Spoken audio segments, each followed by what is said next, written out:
Rad Power Bikes has been tweaking their RadRover every year pretty much since it first came out.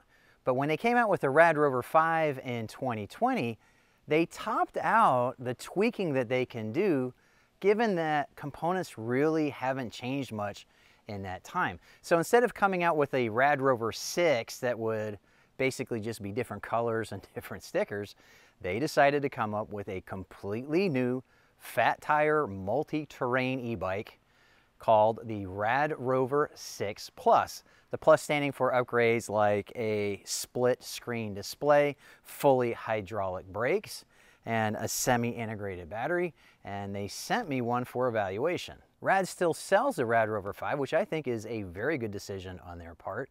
So it's only natural that a lot of you are going to want me to do a comparison between the two.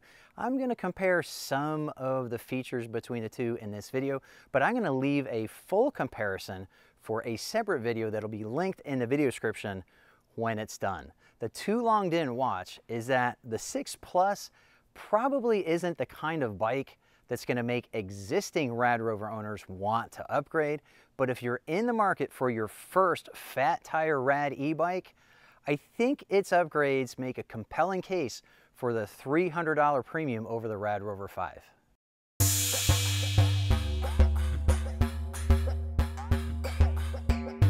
The RadRover 6 Plus is a Class 2 fat tire e-bike designed as the flagship for Rad Power Bikes headquartered in Seattle, Washington. Unlike previous numerical increments in the RadRover line, the 6 Plus is a completely new bike from the ground up. It starts with its 60/61 aluminum frame. It incorporates a longer wheelbase with a more relaxed steering angle for better stability and a smoother ride over bumpy surfaces. People with short inseams will also appreciate the 6 Plus's 1-inch lower minimum seat height. It's currently available only in this charcoal gray and black you see here, though other colors may be added in the future. The clear-coated metallic paint separates the Plus from the flat finish common to many e-bikes in its price range. Instead of sitting on top of the down tube like previous RadRover batteries, the 6 Plus's 48-volt, 14-amp-hour lithium battery is semi-integrated into the frame. Its 672 watt-hours are good for an estimated 45+ miles of range, though I found that to be on the conservative side for someone like myself who likes to pedal, using motor power only when climbing or trying to keep up with traffic. Stopping the bike are 180mm disc rotors hugged by fully hydraulic brakes front and rear. Motor cutoff switches are integrated into the brake levers for safety and efficiency. A 42-tooth chainring feeds human power to an 11 to 34-tooth nickel-plated freewheel, giving the 6 Plus the same hill-gobbling low gear found on other Rad e-bikes. The rear hub motor is custom-made for Rad, providing a claimed 15% improvement in torque to ground over the motor used in the RadRover 5. Nominally, it's still a motor that can sustain its peak output of 750 watts as long as the voltage required is in the battery, so the difference is probably in the gearing and maybe the control algorithm. The saddle is broad without being huge, providing a good amount of cushion for a factory saddle. It incorporates a beefy handle underneath to make managing the 6 Plus's 73.4-pound weight easier when lifting it over steps or onto a rack. The 4-inch wide Kenda juggernauts feature reflective sidewalls for safety, allowing Rad to forego spoke-mounted reflectors. They sit under large polymer fenders, protecting a rider from dust and mud on the trail and puddles during a commute. New to the Plus is the integrated rear light, which functions as a brake light when the levers are pulled. It's not just aesthetically cleaner, but its location also means you don't need to reposition it when installing the optional rear rack for it to be seen when you're hauling gear. It's matched up front with the same headlight common across the Rad line, bright enough for riding at night on city streets, though you'll probably want something brighter for regular trail riding in the dark. Riding and control data is split between two screens, the expected large screen in the middle of the bars and a smaller screen on the controller. I'll show these off more during the ride testing, but the left screen provides data on pedal assist setting and state of charge, while the center screen gives you your speed and power output. The right side of the handlebars houses the half-twist throttle and Shimano Tourney thumb shifter. Stitched imitation leather grips provide a comfortable place for your hands.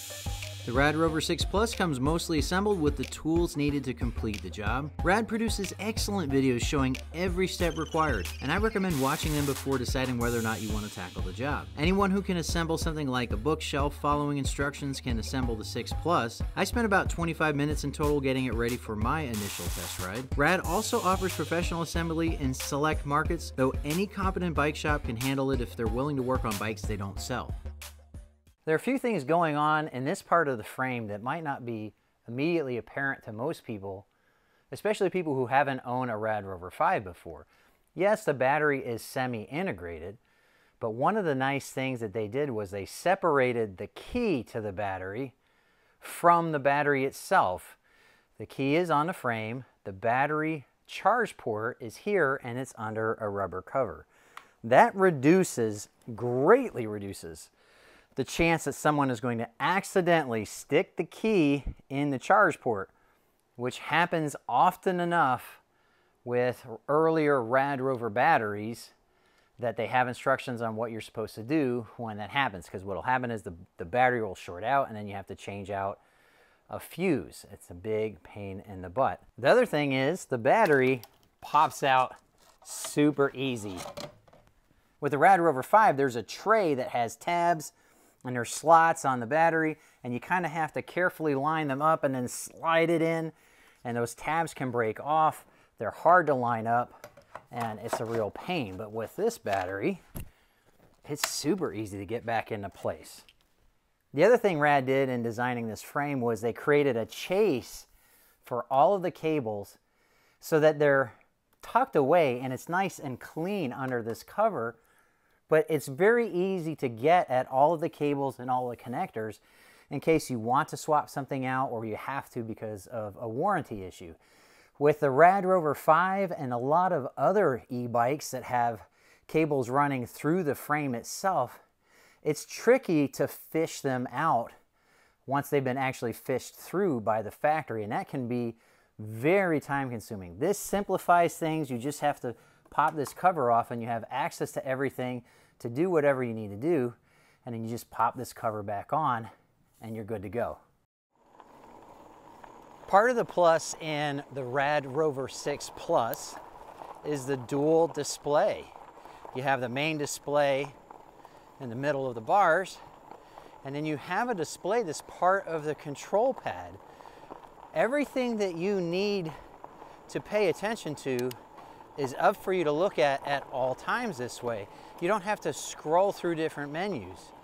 You've got these big buttons that are super easy to push for selecting pedal assist, and then you have this giant digit telling you what level of pedal assist you're in. You barely have to glance at it to see it. This bar here is segmented into 10 segments, showing you the amount of power you have remaining in the battery. This gives you a little more detail, fine detail, compared to the RadRover 5 and other Rads, because it has 10 graduations instead of 5. It's not super important to the kind of riding that I do, but I think some people will appreciate that. Then you have this quick little button to turn lights on and off. By the way, anytime you turn on a RadRover 6 Plus, and I think it's a lot of Rads are being programmed this way from the factory now, the lights are going to be on. So you do have to manually turn them off if you don't want them on every time you turn on the bike. Then on the main display, you have your miles per hour, you have your odometer, and yes, that was 0 when I took this bike out of the box. I put every one of those 189 miles on it myself. And then you have a clock time, and then down here where it says 000, that is the watts output of the motor. And you can see, because this is cadence-based pedal assist, the pedal assist system is going to put out a consistent amount of wattage regardless of your speed, all the way up to you hit 20 miles per hour, and it's going to back off the wattage because it's a Class 2 e-bike. The motors that Rad uses for their bikes sometimes create a bit of a debate on whether or not they should be called 750 watt motors, but the fact is that they can sustain 750 watts, but they also peak at 750 watts. That is not as powerful as most other motors that make the claim that they are 750 watt motors, because they can usually peak at 1,000 watts plus, all the way up to, I've seen 1,400 watt peak off of a nominal 750 watt motor. It's kind of silly to name a motor based on watts. It'd be like naming the size of an engine in horsepower. This is a motor that puts out 750 watts peak, puts out 750 watts sustained. I don't know what you're gonna call it other than a 750 watt motor if that's gonna be your naming convention. There you go, 750 watts.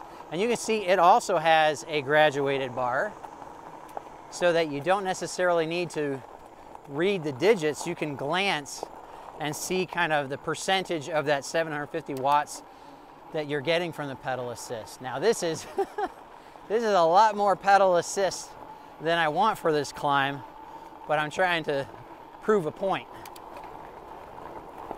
See, it drops down as soon as I hit 20 miles an hour because of the limitations of a Class 2 e-bike. But it wants to keep me there. It wants to keep me right at 20 miles an hour. We're gonna bump this down now.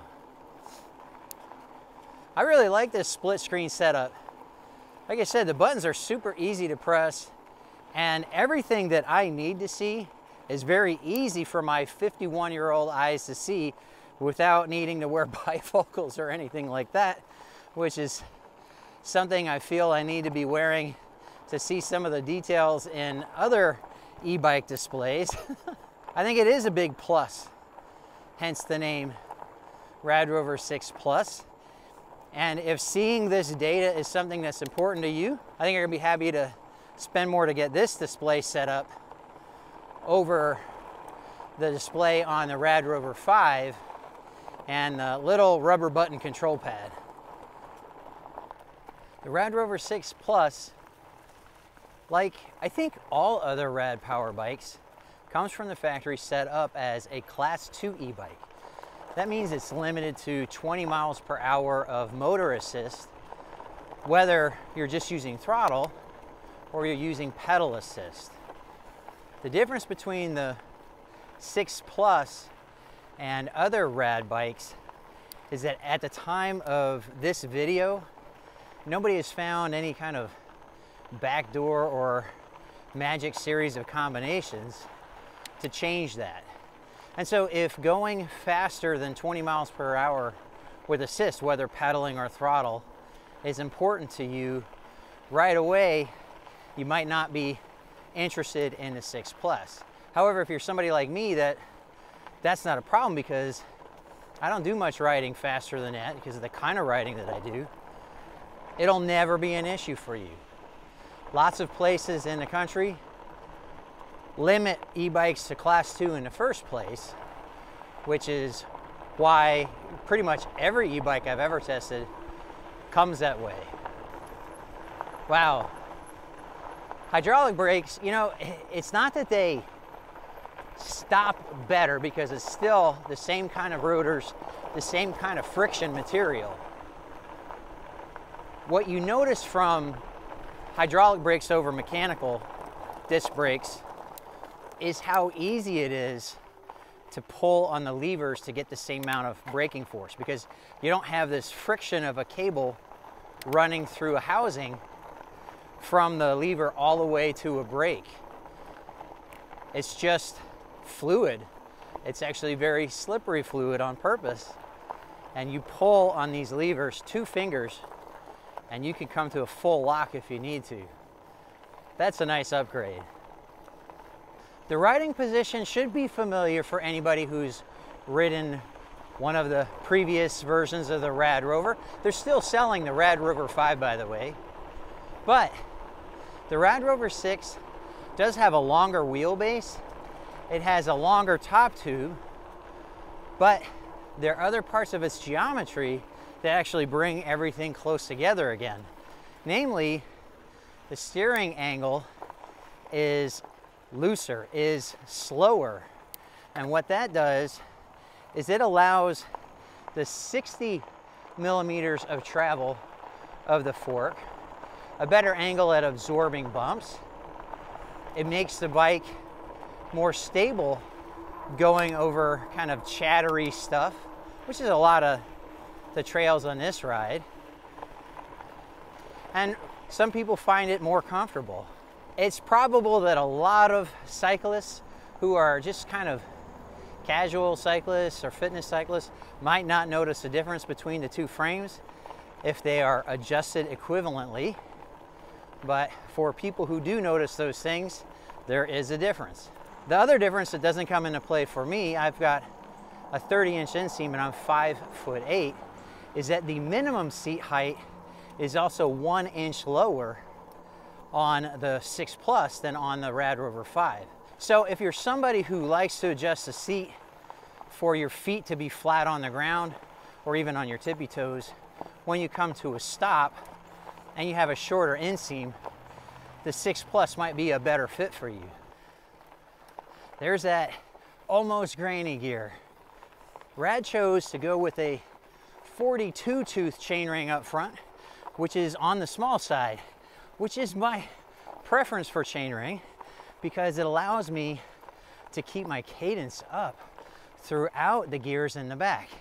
It's an 11 to 34 tooth freewheel on the back, and a 42 up front and 34 in the back. That's a pretty nice low gear when you're trying to use human power to get up short climbs.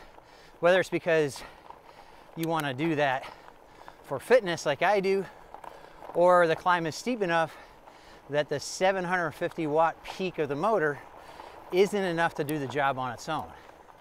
A lot of e-bikes don't have a very low first gear. And that's why I'm really happy with the gearing that Rad put on the 6 Plus. This bike came specifically with the Shimano Tourney thumb shifter. Rad mentions on the specifications for the 6 Plus that instead of a specific brand, it says things like Rad approved component. So your bike might have a different brand shifter than mine. I actually have a preference for trigger shifters because I don't have to move my hand to shift up or down. But this Tourney shifter is the most common shifter to be found on e-bikes, period. And I imagine that if there's a different brand that's put on a bike that you end up with, it'll be equivalent. Which is to say, it does the job. When I want a gear, I can get that gear. It's not snick, snick, snick like a high-end trigger shifter is gonna be, but it doesn't get in the way of me getting the gear that I wanna have. The tires are the 4-inch wide Kenda Juggernauts. They're fine for trail use like this. I have them down to 10 PSI for better ride compliance as well as better traction. I do wish that Rad supplied the Kenda Crusades, which are my favorite fat tire e-bike tire. I find that the Crusades aren't just better on surfaces like this, they're actually quieter on pavement. It seems counterintuitive, but the Crusades have a smaller gap between the different knobs running right through the center of the tire. All right, pedal assist 5, 750 watts, gets me to 20 miles an hour, and then the power drops off very gradually.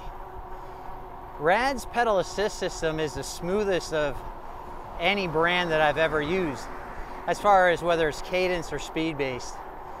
If you have a torque sensor, then it's really up to you to determine how hard pedal assist is going to kick on and off, but this is really smooth. I'm in 5th gear and I'm very comfortable with my turnover. So people who don't like to pedal with as fast a turnover as I like, there's still 2 taller gears for you. At 20 miles an hour, you're going to be able to be very casual with your pedaling if that's what you want. Just like with the RadRover 5, I'm fine dropping down with my 30-inch inseam. I've got plenty of extra clearance between my nethers and the top tube. Very comfortable. I mean, if I put both feet down, I'm touching. I'm not actually being pressed up against by the top tube. That's not what I do anyway. I always keep one foot on the pedal, lean off to the side. The throttle works with pedal assist at 0. I love that. Okay, gonna hit this. Yeah, it's just fine. The fork only has 60 millimeters of travel versus 80 millimeters for the fork in the RadRover 5, but it's still just fine. The limiting factor going over speed bumps like that is not the fork, it's the back end. The steering tube angle makes this bike a little less twitchy, a little more stable at speed, but when you really need to turn, you can get it done. It's not an issue. Oh yeah, and this fork is just fine for broken pavement like this too. Throttle gets you up to 20 pretty gently. It's a half twist throttle, and like with other half twist throttles, I find it's pretty easy to kind of do a manual cruise control. I just adjust my grip, and when I hold back onto the bar, I'm holding it at full throttle without that much more pressure on my hand. I don't know if Velo still makes the saddle or not, but it looks and feels like the Velo saddle that Rad uses on their other bikes. It's broad without being so wide that it gets in the way of my pedaling. It gets in the way of the back of my legs, the muscles, when I'm really trying to put a lot of power down. I think, like with a lot of e-bikes, many people will end up swapping it out for an even more cushioned saddle, but I think most people should give their butt a chance to kind of get used to riding before they spend money on a different saddle, because this is pretty good as far as factory saddles goes. Rad doesn't promote the RadRover 6 Plus as a mountain bike, but it sure can do a lot of what mountain bikes can do. I already have a full video showing how capable this is at a mountain bike park at the end of this park. It proved to be as capable as my RadRover 5 at handling most everything out there. The big difference was I did notice the 20 millimeter difference in fork travel when climbing up steps and things like that, because the fork would bottom out and start to push me off of a step before I could get my center of gravity over top of it. But that's it, and that's not the kind of thing that most people are going to do. This is still pretty crazy stuff for what most people are going to ask of their RadRover 6 Plus, and it handles it just fine.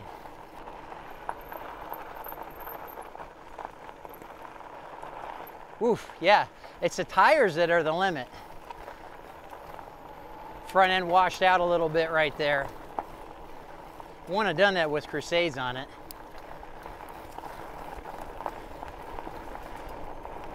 Woo!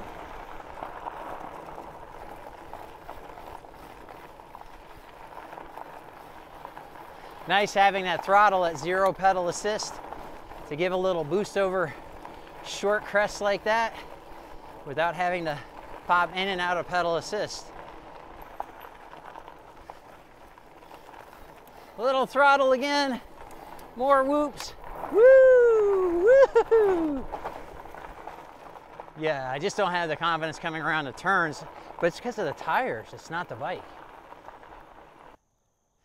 Now climbing back out of here is where I notice a difference between the motor that's in the 6 Plus that sustains 750 watts but only peaks at 750 watts, and motors in other brand e-bikes that sustain 750 watts but peak at 1,000, 1,100, 1,200 watts. This will get me out of this hole, but there are times where I have to put a little more of my work into it than bikes with more powerful motors. Let's give it a shot. I am in pedal assist level 5. It's giving me 750 watts.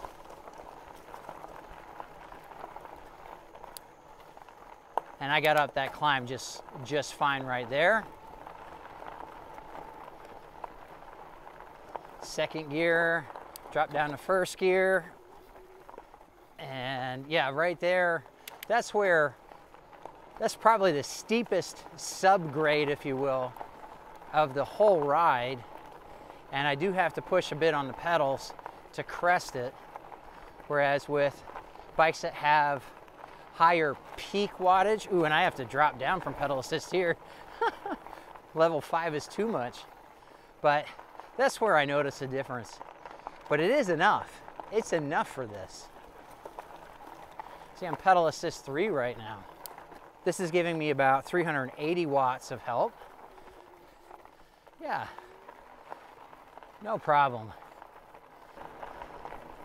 Now, as far as Rad's claim that this puts 15% more torque to the ground than their motor in the RadRover 5, that's a very hard thing to tease out subjectively for me. I can't say that I've noticed a big difference. That doesn't mean that I don't believe them. I do believe them. I just think that 15%, it's in the right direction. It's more torque to the ground, but it's not something that I would say would be a reason to get the 6 Plus over the 5. It would be all the other things that come with the 6 Plus, like the fully hydraulic brakes, the dual screens, the integrated battery. That's why you would pay the extra money for the 6 Plus over the 5. I don't think you should worry one bit about the difference in the motors. The RadRover 5 is America's #1 selling e-bike for good reason. It offers a great set of features at a reasonable cost from an established company that's headquartered here in the US, and it has a lot of aftermarket support. The RadRover 6 Plus incorporates a lot of what people like about the RadRover 5 while adding some fundamental design changes that I think justify its $300 premium. You do give up some of that aftermarket support with things like motors and controllers, but if you're like me, those aren't the kinds of upgrades that you like to do. You tend to stick to things that are a little bit more universal, like lights and tool bags, and all of those things are going to fit the 6 Plus just the same as they do the RadRover 5. Like with all of their e-bikes, Rad gives you 14 days to try out the 6 Plus to see if you like it. And if you don't, you can send it back for a full refund. Plus, they are the big gorilla in the e-bike world with the best access to replacement parts should you need to take advantage of their 1-year warranty. If you're interested in getting a 6 Plus or any Rad Power e-bike for yourself, please use the link in the video description to place your order. It supports the channel when you do. Be sure to subscribe for more e-bike videos. I really appreciate you watching The Tech of Tech, and I hope to see you next time.